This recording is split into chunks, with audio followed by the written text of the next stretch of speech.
성령 하나님이라고 그랬어요.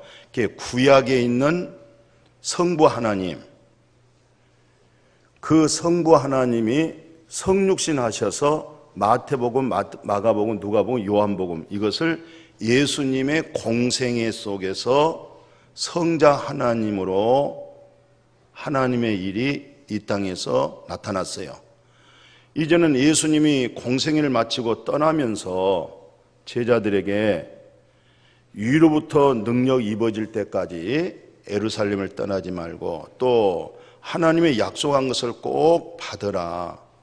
그 성령을 받아야만이 나를 증언하고 예수를 증언하는 건데, 예수를 증언하게 되어지면 진짜 하나님을 만나게 되고 그 하나님으로 하여금 복을 받는다. 이게 바로 무엇으로? 성령님으로 말씀해 주고 있어요.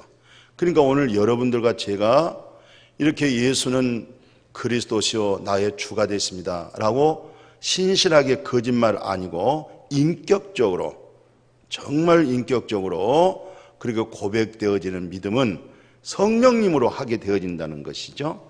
그래서 우리가 하나님께로부터 왜 복을 못 받을까? 하나님과 나 사이에 뭐가 문제가 있을까? 이 문제가 해결되어야만이 하나님과의 소통이 되고, 그리고 동시적으로 육체를 입고 있는 우리가 이 땅에서 하나님의 약속의 복을 받을 수가 있어요. 그래서 이사야 59장 1, 2절에 여호와의 손이 짧아가지고 너 구원 못한 것도 아니고 하나님의 귀가 둔해가지고 네 목소리를 듣지 못한 것이 아니고 다만 너희 죄악이, 너의 그 죄가 나와 너 사이를 갈라놨다는 거예요. 오늘 우리도 사람의 관계가 그렇잖아요. 당신과 나 사이에 무슨 안 좋은 것이, 껄끄러운 것이 있고 장애물이 있으면 쉽게 말이, 아름다운 좋은 말이 건너갈 수도 없고 저쪽에서도 이리 올 수가 없어요. 안 받아들이는 거예요. 왜? 앞에 지금 장애물이 있는 거예요. 하나님이 우리를 향해서 그렇게 얘기한 거예요. 내가 무슨 손이 짧냐, 귀를 둔해서 못 듣느냐. 네 목소리는 다 들을 수가 있고 내 손은 다 구석구석 다 확인할 수가 있어. 문제는 너와 나 사이에 죄로 갈라놨기 때문에 듣지를 못하고 있고 내 손을 너에게 내밀지 못한다. 이렇게 59장 1, 2절의 말씀을 하셨을 뿐만 아니라 다시 구약에서 나타나는 메시지가 뭐냐? 레위기 4장 20절에 보면 계속 이스라엘 백성들에게 하나님 앞에 예배를 드리는 훈련을 시킨단 말이죠. 그 예배를 드리는데 빈손으로 예배를 못 드려요. 반드시 하나님께 예배 드릴 때는 먼저 전제가 돼야 됩니다. 그 먼저 되어질 순위가 뭐냐면 바로 그 죄값은 사망인데 죄 없는 짐승을 갖다가 하나님 앞에 먼저 내 죄를 해서 대속을 해야 돼요. 속죄를 해야 돼요. 그리고 하나님과의 평화가 오기 시작하고 내 마음의 소원의 기도가 하늘에 상달이 되는 거예요. 레위기 그 4장 20절에 보면 송아지를 속죄제의 수송아지에게 한 것 같이 할지라 제사장이 그것을 회중을 위해서 속죄했단 말이죠. 송아지로 속죄했더니 결론이 뭐냐? 그들이 죄 사함을 받더라. 이렇게 레위기에서 말씀을 했어요. 그리고 우리가 창세기, 출애굽기, 레위기, 민수기, 신명기 이것을 모세 오경이라고 그래요. 모세 오경이다. 모세가 하나님으로부터 받은 음성으로 기록이 되어졌는데 그 모세 오경의 목적이 뭐냐? 이건 하나님의 법이고 이것을 우리가 쉽게 알 수 있도록 이걸 율법이라고 그러는데 하나님의 법이란 말이죠. 그러면 이렇게 율법을 준 목적을 일컬어서 성경에서 로마서 3장 19절 20절 말씀하잖아요. 율법이 말하는 것은 율법 아래에 있는 사람들에게 말한 것이다. 율법 아래에 있는 사람들에게 왜 율법이 말하느냐? 네가 율법대로 준행하지 못하고 실천하지 못함으로 인해서 너는 하나님의 심판 아래에 있다. 그런즉 로마서 20절에 3장 20절에 율법의 목적이라는 것은 죄를 깨닫게 하는 거야.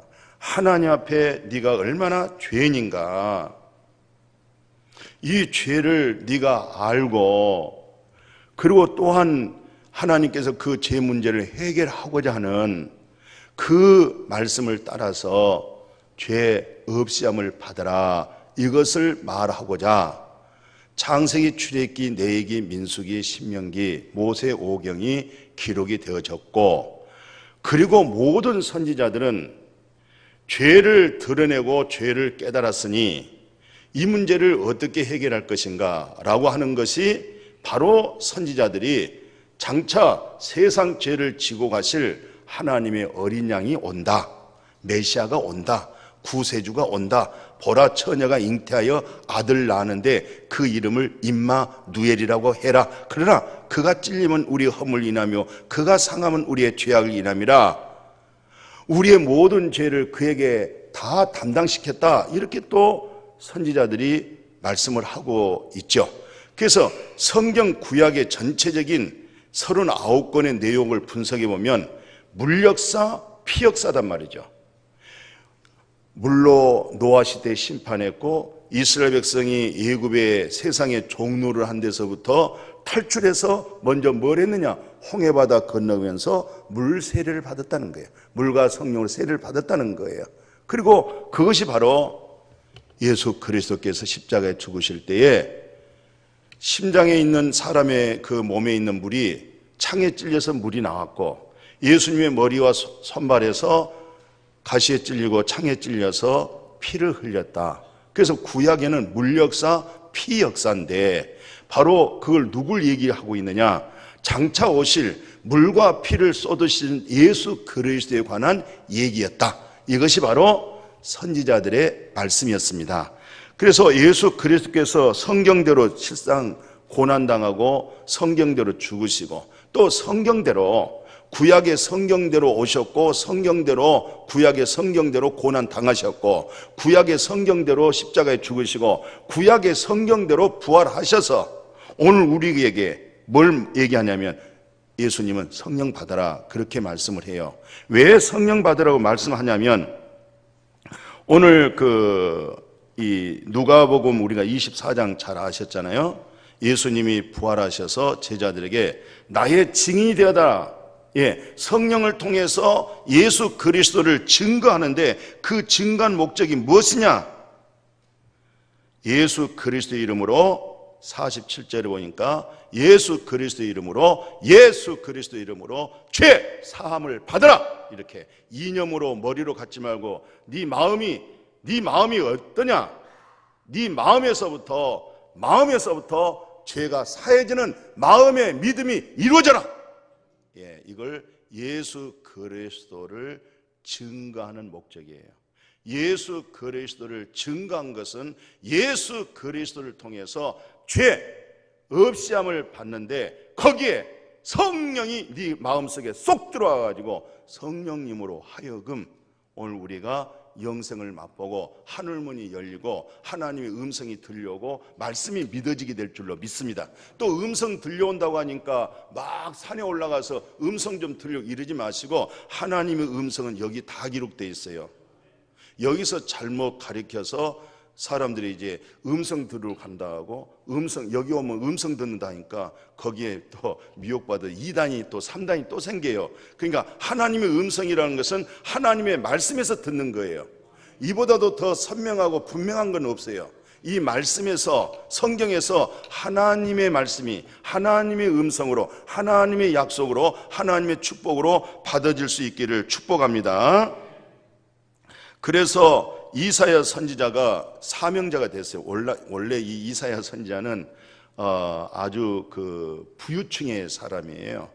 그러니까 아주 참 곱게 자랐고 성격이나 인품이 거칠지를 못하고 순수한 사람인데, 어느 날 이 양반이 하나님의 그 엄청난 그 영광을 보고, 하나님의 거룩한 임재의 영광을 보고 자기가 그렇게 흉악한 죄인지를 몰랐던 거예요. 원래 참 집안에서 곱게 자랐죠. 부족한 것이 없이 자랐죠. 법 없이 성장할 만큼 그 아름다운 그런 성품으로 성장했는데 하나님의 거룩한 임재 앞에서 보니까 말로 다 표현할 수 없도록 입을 벌려 말할 수 없을 정도로 자기가 이렇게 거룩하신 하나님 앞에 죄인이라는 사실을 깨닫고 이사야 6장 6절에서 8절 보니까 화로다. 나는 죽었구나. 나는 망했구나. 라고 할 때 제단불에서 핏소도 하나가 쫙 날라오더니 자기 입을 딱 대는 순간에 자기의 온갖 머리부터 발끝까지 성한 데가 없는 그 죄로 얼룩져 있는 죄가 싹 사해져 버리는 거예요. 그런 은혜가 있어지기를 축복해요. 어떤 사람은 그렇게 말씀으로 성령으로 마음의 죄가 속량이 확 된 사람이 있고, 또 어떤 사람은 말씀에 의해서 우리 주님이 다 해결했다, 시원하고 좋다, 이런 믿음도 있고, 그런 믿음도 훌륭한 믿음이고 구원받은 믿음이고 성령받은 믿음이지만 더 좋은 믿음은 이사야처럼 쫙 부정한 것을 딱 됐더니 싹 사해져 버린 것. 할렐루야. 이 말씀이 성령돼 가지고 마음의 죄가 싹 사해지는 그 증음을 받을 때 좋겠어요? 아주 심하게 좋겠어요?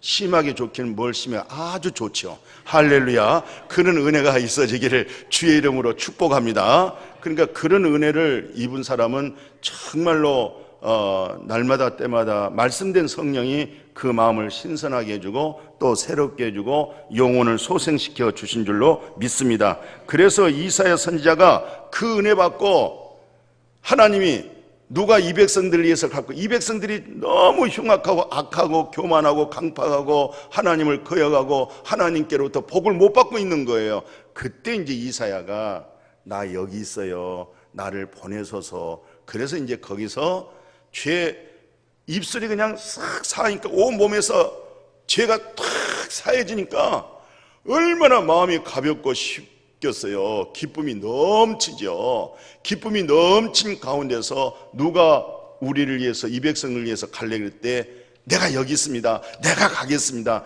그래서 이사야 선지자 사명자가 돼가지고 이 양반이 이제 성경을 펼쳐서 쓰기 시작하는데, 먼저 자기 사함받은 그런 경험을 가지고요, 이사야 1장 18절에 그렇게 얘기해요.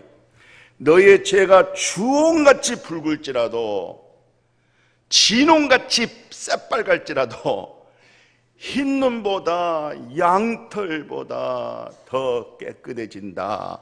그러면서 19절에 너희가 진리를 순종할 때에 땅의 소산을 복을 받고 살 것이다. 얼마나 놀라운 복을, 메시지를 전한지 모르겠어요. 여호와께 돌아와라, 여호와를 알자. 하나님을 알고 나면 나의 주홍같은 진홍같이 붉은 죄, 주홍같이 빨간 죄, 이 죄가 흰 눈처럼 정결해져 버리고 손수건보다 더 깨끗해지고, 할렐루야. 그리고 너희가 진리에 순종함으로 인해서 육체로 땅을 밟고 살기 때문에, 땅에서 소산을 얻고 살기 때문에, 공장하고 살고 사업하고 살기 때문에 반드시 너희가 즐거움으로 순종하기 때문에 이사야 1장 19절에서 복을 주리라 이렇게 말씀하셨어요.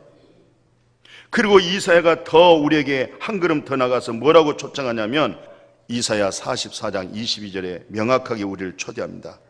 내 허물이 빽빽한 구름같이, 구름이 빽빽한 구름, 구름이 그냥 꽉 차서 아주 3m도 안 보인단 말이죠. 동네가 전혀 안 보여요. 비행기가 뜰 수가 없어요. 구름이 빽빽한 구름, 내 허물이 빽빽한 구름인데 그렇게 껴있는데 어느 순간에 보면 오전에는 구름이 꽉 끼었습니다. 또는 안개가 꽉 끼었습니다. 안개 때문에 비행기가 오늘 뜰 수가 없습니다. 근데 한 3시간 지나고 나니까 그 안개가, 그 구름이 막 밑에까지 그 안개가 자욱했는데 싹 살아가지고 그 아주 초롱 햇빛이 그냥 정오의 빛처럼 그냥 밝혀온단 말이죠.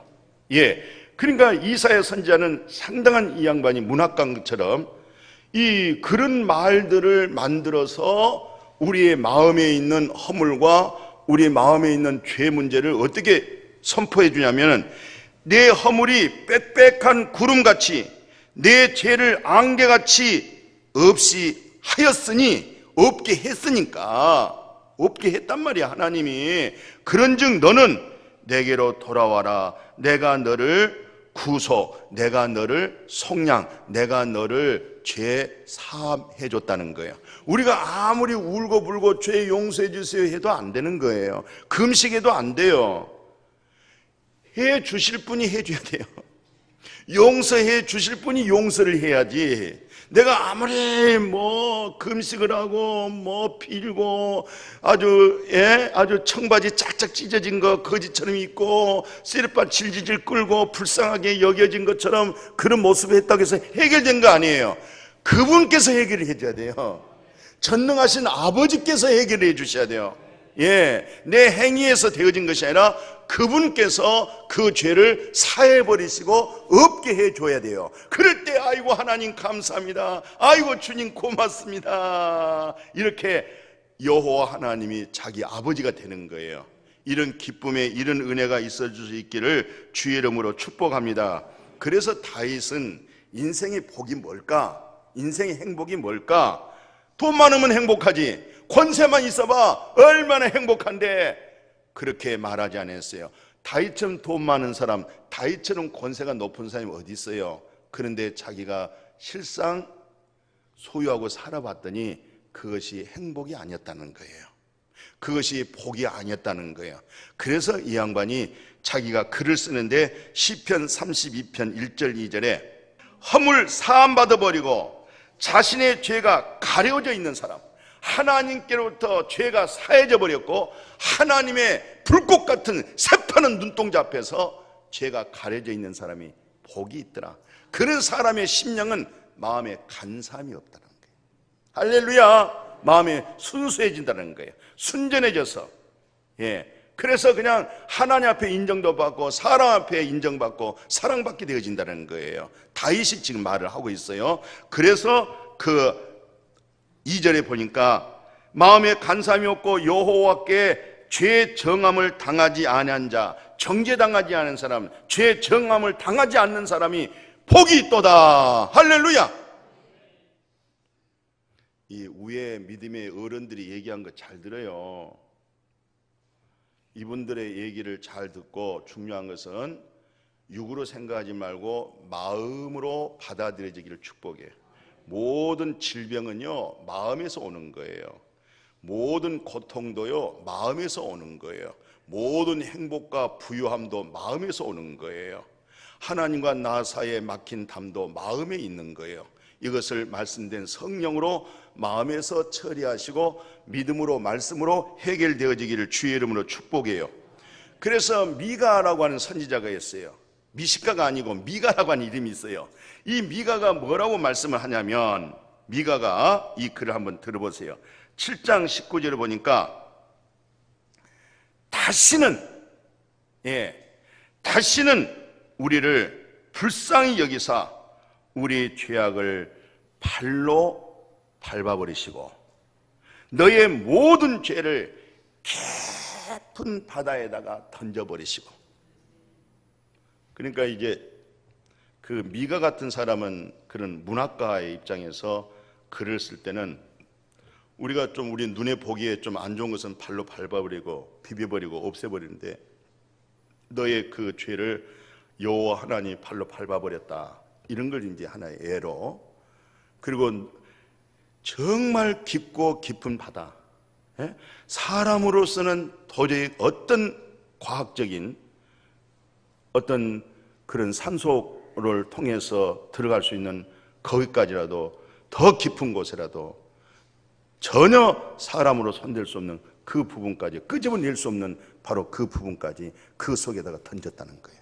이렇게 얘기를 해주고, 아까 이사야 선지자는 우리가 늘 삶 속에 안개가 좌우갈 수가 있고 때로는 구름이 꽉 끼어졌는데 바로 네 죄가, 네 허물이 그렇게 안개가 사라져버린 것처럼, 구름이 사라져버린 것처럼 그렇게 사라졌으니까, 이것은 내가 한 것이니까, 내가 한 거니까 너는 그냥 내게로 돌아와라. 그리고 내 말을 들어봐라. 내 사랑의 말을 들어보고 내 축복하고자 하는 말을 네가 들어라. 그리고 네가 이제 너와 나 사이에 맡겼던 담은 끝났으니까, 장애부는 끝났으니까 아멘 아멘 하고 받아들이고 하나님 앞에 경배하고 찬양할 때 전신이 건전해지고 마음이 강건해져 버리고 하나님이 자기 하나님이 되어버리시고 삼일체 하나님이 자기 안에서 역사가, 창조의 역사가 나타나고 구속의 역사가 나타나고 성령의 감동의 역사가 나타나고 영이 소생되어지는 삼일체 하나님의 역사가 이렇게 우리 속에서 움직여지게 될 줄로 믿습니다.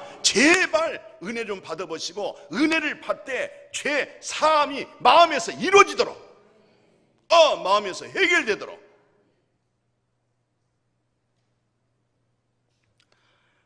예수님께서 우리의 죄로 인하여 십자가에 죽었잖아요.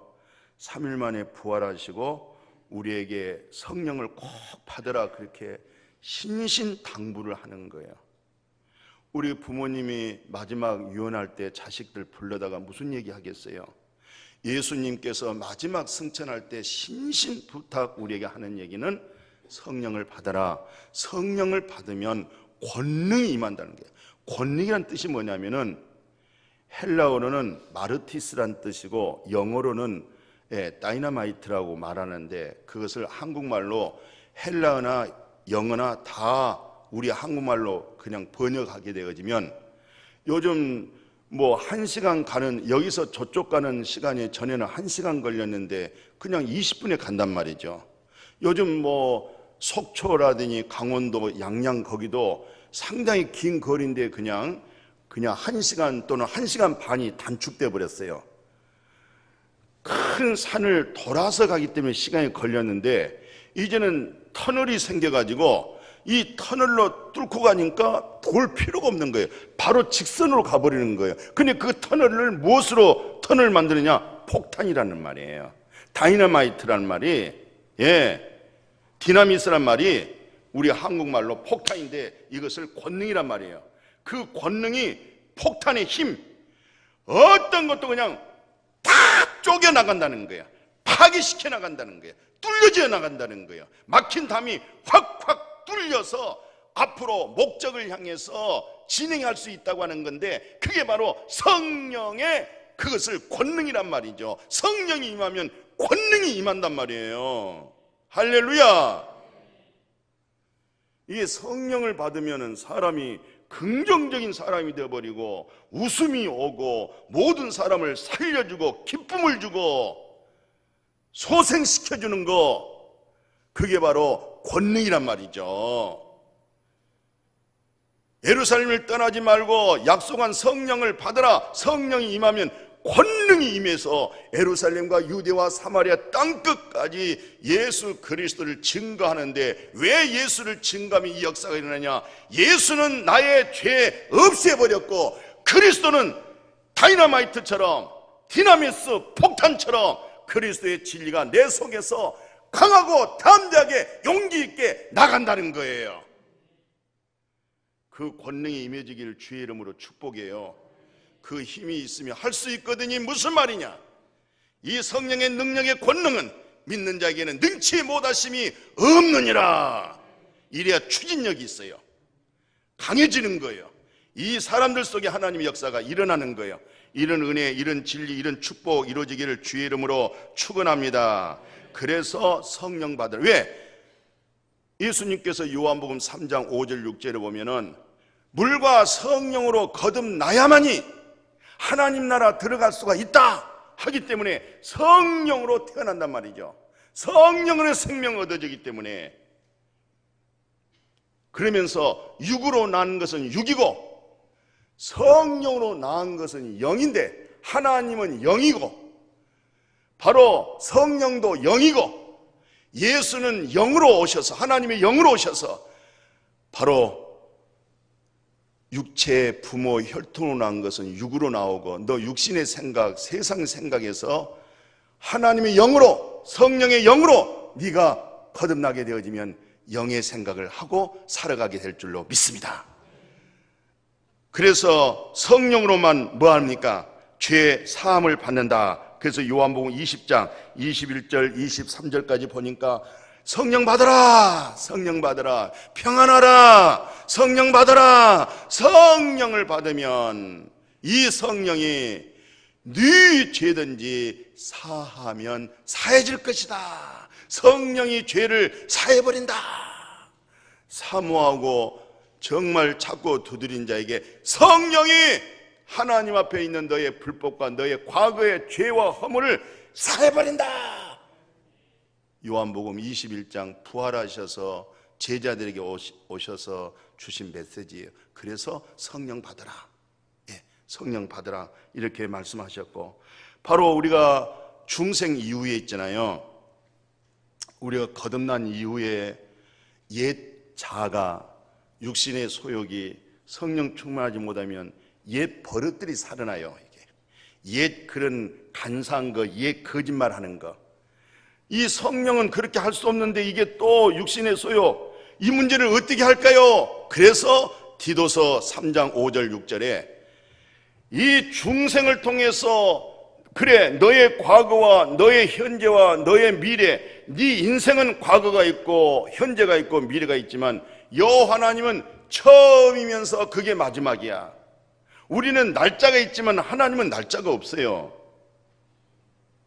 처음 시작부터 그냥 진행행위예요.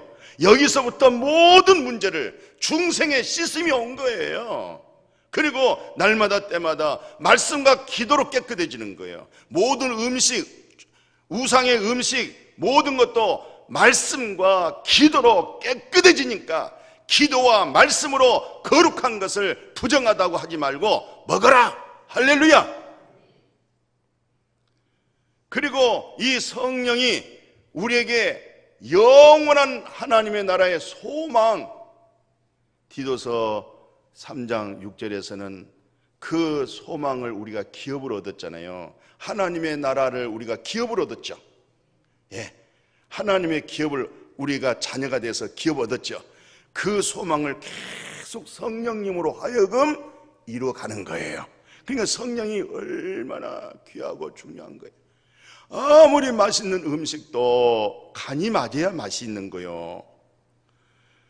몸이 좋다고 해서 간이 전혀 안 맞으면 몸이 좋다고 해서 먹잖아요. 그래도 이왕 먹는 거 간 좀 맞으면 좋잖아요. 그죠? 맛있으면 더 좋잖아요. 근데 그 맛있게 하는 게 바로 성령님으로 맛있게 하는 거예요. 같이 이렇게 공동체 모였어요. 두세 사람 모였어요. 여러 직원이 모였어요. 성령 받은 사람으로 하여금 그 모든 자들을 맛있게 만들어줘요. 기쁨을 줘요. 할렐루야. 그래서 우리는 저 어느 것처럼 그런 기쁨주가 아니고 성령을 통해서 모두에게 기쁨을 주고 소망을 주고 확신을 주고 화해를 주고 용서를 주고, 아멘. 이 성령의 능력의 힘입니다. 그러니까 이 성령을 안 받으면 절대로 안 되겠어요. 성령을 받되 때마다 시마다 성령이 늘 이렇게 말씀으로 충만되어지기를 주의 이름으로 축복합니다. 왜 그러냐면요, 이 성령은 요한복음 14장 지나치게 우리가 많이 알고 있는 내용이죠. 16, 17절에 진리의 성령이 너희와 이렇게 함께 하는데 나중에는 이 진리의 성령이 네 마음 속에 들어가겠다는 거예요. 이 속에 들어가겠다. 얼마나 좋아요. 이렇게 함께 하셔서 보호해주고 좋은 소리 듣게 하는데, 이제는 이 객관적인 있는 성령이 아니라 주관적으로 네 속에 이 진리의 성령이 들어가게 되어지면, 이게 요한복음 16장 16절 17절인데 이 말씀을 사도 바울이 어떻게 펼치냐면, 로마서 8장에서 이 진리의 성령이 네 속에 들어가면 이 죽을 몸, 이 썩을 몸, 썩지 아니할 몸으로, 죽지 아니할 몸으로, 병들지 아니할 몸으로, 저주받지 않는 몸으로, 늙어지지 않는 몸으로, 시기, 질투, 미움, 사탄, 마귀가 틈탈 수 없는 몸으로, 신령한 몸으로 변행을 줍니다. 할렐루야. 무엇으로? 성령님으로. 내 속에 있는 성령이 말씀을 듣는데 성령으로 기록된 여호와 입에서 나오는 그분만이 의롭고 그분만이 말씀이 순전한데, 우리는 그 순전한 말씀, 그 의로운 말씀으로 힘을 얻고 소망 얻고 그렇게 믿음으로 우리가 살아가게 된 줄로 믿습니다. 고린도전서 6장 14절에서는 하나님이 주를 다시 살리셨고 또한 그의 권능으로 우리를 다시 살리시리라.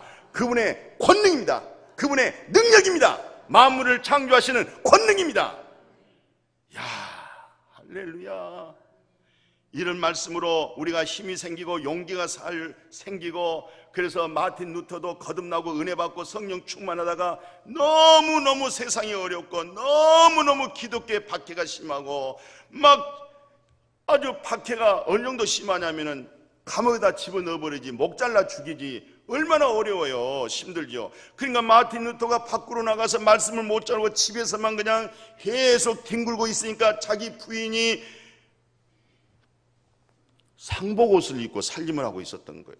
근데 워낙 마틴 루터가 밖에 나타나는 외력 때문에, 그 힘든 세력 때문에 이게 절망하고 낙심하고 자빠져 있는 거야.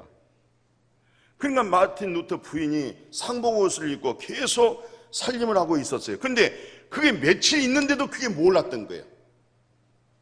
그 어느 날 딱 눈 뜨면 여보, 누가 죽었어? 당신 왜 상복옷 입어서 죽었어? 그랬더니 하나님이 죽어버렸습니다. 그랬더니 마틴 루터가 내가 너무 밖에 세력이 강팍하고 교만하고 복음에서 반대 세력이 많고 너무 내가 힘들어서 내가 자빠져 있는 거지, 하나님은 안 죽는다. 무슨 하나님이 죽느냐 그랬더니 하나님이 안 죽어 있으면 이렇게 날이면 날이 밤이면 밤마다 자빠져 있냐고. 벌떡 일어나가지고 하나님은 살았다. 밖에 나가서 계속 외치고 종교 개혁을 일으키고 아름다운 목숨을 하나님 앞에 드려지는 영광의 1517년 종교개혁을 일으켰습니다. 다시 복음을 살려냈습니다. 말씀을 소생시켰습니다. 오늘 우리가 이 성령 강림줄 때에서 말씀을 살려내야 돼요. 다시 소생해야 돼요. 말씀으로 돌아가야 돼요. 우리 믿음이 말씀으로 돌아가셔야 됩니다. 교회가 말씀으로 돌아가야만이 교회가 삽니다. 목회자가 말씀으로만이 돌아가야 교회가 살고 하나님의 영광이 나타나고 다시 새롭게 개혁할 수가 있어요. 무엇으로 돌아갔을 때? 말씀으로 돌아갔을 때. 제일 중요한 것은 성도들이 수준이 있어야 돼요. 성도들이 영적으로 수준이 있어야 되고 성도들이 말씀에 의해서 수준이 있어야 가짜가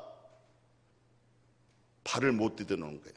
성도들이 수준이 없으니까, 말씀에 지식이 없으니까 가짜들이 그냥 서가지고, 그러니까 가짜는 가짜로 통하는 거예요.